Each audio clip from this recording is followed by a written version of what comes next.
салом дӯстон, шаби гузашта мухлисони футболро беҳтарин бозиҳо интизор буданд. Тарафдорони футболи бузург обу чипсҳоро омода карда аз ҷои худ умуман нахистанд. Бозиҳо паси ҳам оғоз шуда яке аз дигаре зеботару пуршидатар сурат гирифтанд. Рақобати асосӣ албатта ки Эл Классико буд. Дар бораи ин рақобат бисёр намегӯем. Таҳлили пурраи он дар канали Барса TG аст ва метавонед он ҷо тамошо кунед. Танро ҳаминро мегӯем ки бозӣ ва ҷарони он аз ду футболбози солхӯрда Модрич ва Бускетс вобастагии бузург дошт. Давомаш каме бадтар пас аз он ки шумо лайки қиматбоҳи худро мегузоред ва ба канал обуна мешавед.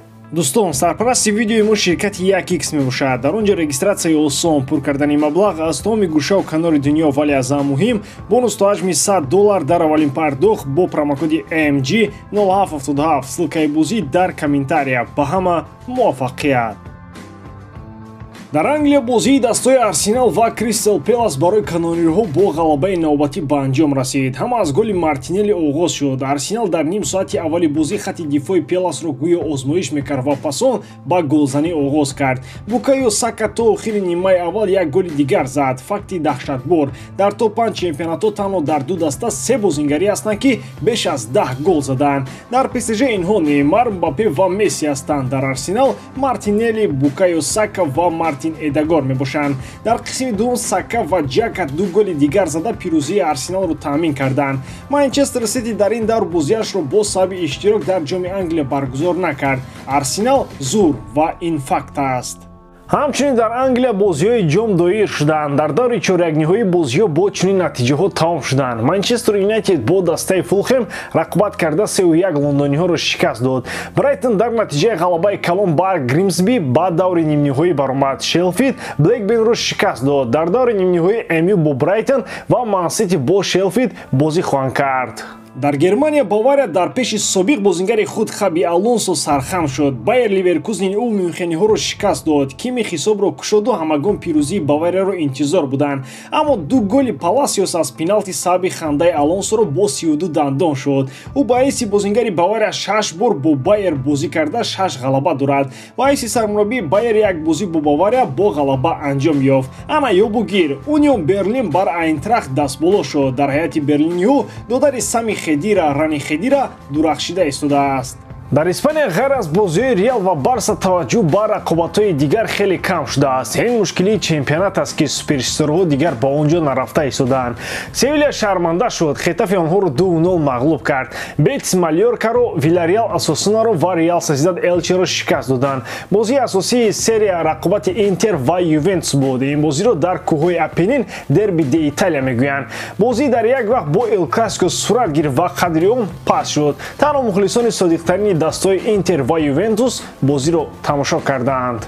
бозӣ бо сценарияи Ювентус ҷараён гирифт. Онҳо дар нимаи аввал гол зада рақобатро дигар ба қасди нигоҳ доштани ҳисоб пеш бурданд. Филип Костич дар дақиқаи 21 гол зада то охири ҳисоби бозӣ нигоҳ дошта шуд. Интер дар пеш бурдани туп ба пеш мушкилии калон дошт. Ювентус собит кард ки айни замон дастаи дуввум дар Италия аст, на аз ҷиҳати зебогии бозӣ, балки аз ҷиҳати воқеият.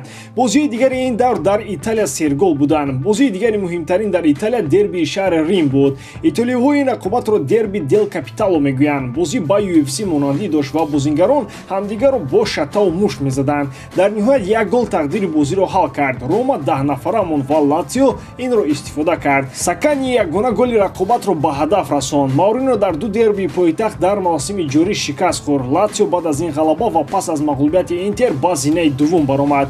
Наполи парвои ягон кас надорад. Неаполитянҳо бо як усули зебо Ториноро мағлуб карда ба қаҳрамонӣ наздиктар шуд. Осимхен боз дубл кард. Кварцхелия ҳам бегол аз майдон берун нашуд. Ндомбеле ҳисобро шармандавор кард. 4-0 афзалияти кунунии Неаполро бар Турин нишон дод. Фарқияти холҳо аз дастаи дуввум 19 имтиёзро ташкил медиҳад. Танҳо мӯйҳои сари Спалетти метавонанд боиси аз даст рафтани қаҳрамонӣ шаванд. Самдория ки барои боқӣ мубориза мебарад дар ин даври рақобатҳо қадам ба пеш монд. Маноло Габиадини ба ин даста ҷон бахшида нест. Дубли ӯ ғалабаи Сампиро таъмин кард. Фиорентина бар зидди Лече дар ин давр рақобат кард. Бозӣ берангу нур ҷараён дошт ва бо ғалабаи Флоренсиягио поён ёфт. Ягона гол ин ҳафта голи Галло дар нимаи аввал буд. Акнун мегузарем ба бозӣ бозиҳои фаронса. ПСЖ ох ПСЖ, ту боиси дилдардии мухлисонат мешавӣ. баъд аз рафтидан аз Лигаи Чемпионҳо парижиҳо бо азобу машаққат Брестро шикаст додан ва дар бозии дишаба бошад аз Рен мағлуб шуданд. Инам дар ҳолест ки Месси ва Мбаппе дар ҳаят буданд. Боз нагӯяд ки Неймар танбал аст. Ана не нест, натиҷаам нест. Шояд мушкили ПСЖ дар Неймар набошад. Токи Экамби ва Муинга ду голи Ренро дар Парк де Принс заданд. Дар рафти ин бозӣ мухлисони ПСЖ ба тарафи Месси бо ҳуштакашиҳои норозиёна мекашиданд. Расидем ба он рӯзе ки ба ихрори бисёриҳо беҳтарин бозингари тамоми давру замонро ҳуштак мекашанд. Футбол ҳамин аст. Таъқибкунандаҳои асосии парижиҳо душманонашон Марсел аст. Ин даста бо дубли Алексис Санчес ба Ремс дастболо шуд. Фарқият 7 холро ташкил медиҳад. Монако талоши худро барои рохати Лигаи Чемпионҳо идома медиҳад. Дишаб онҳо Аячоро мағлуб карданд. Бенедер ва Диата зарбои худро бо гол анҷом доданд. Ланс зинаи сеюмро нигоҳ дошт. Рақиби онҳо Анже ҳеҷ кор карда натавонист. Голи Фафана ва дубли Опенда ғалабаи калони Лансро таъмин карданд. Фарқият байни Ланси зинаи сеюм ва Монакои чорум танҳо 3 хол аст. Барои рохати Лигаи Чемпионҳо дар Фаронса муборизаи беамон меравад. Бозии асосии футболи Русия рақобати дастҳои ЦСКА ва Зенит бо дерби ду пойтахт бо ягона голи Чалов ба анҷом расид. Чунин буданд бозиҳои дишаба дар топ 5 чемпионатҳои Аврупо. Ақидаи худро дар мавриди ин бозиҳо дар комментария нависед. Ба ҳамин тамом бори дорам ки эҷодкории ман ба шумо писанд меояд. Лайк, комментария ва дар Ба ҳамин тамом бори дорам ки эҷодкории ман ба шумо писанд меояд. Лайк, комментария ва дар каналу Бунашдаро аз ёд набароред. Бо шумо мисли ҳар вақта Муҳаммад Гаиров. Хай бородарон дар паноҳи Аллоҳ.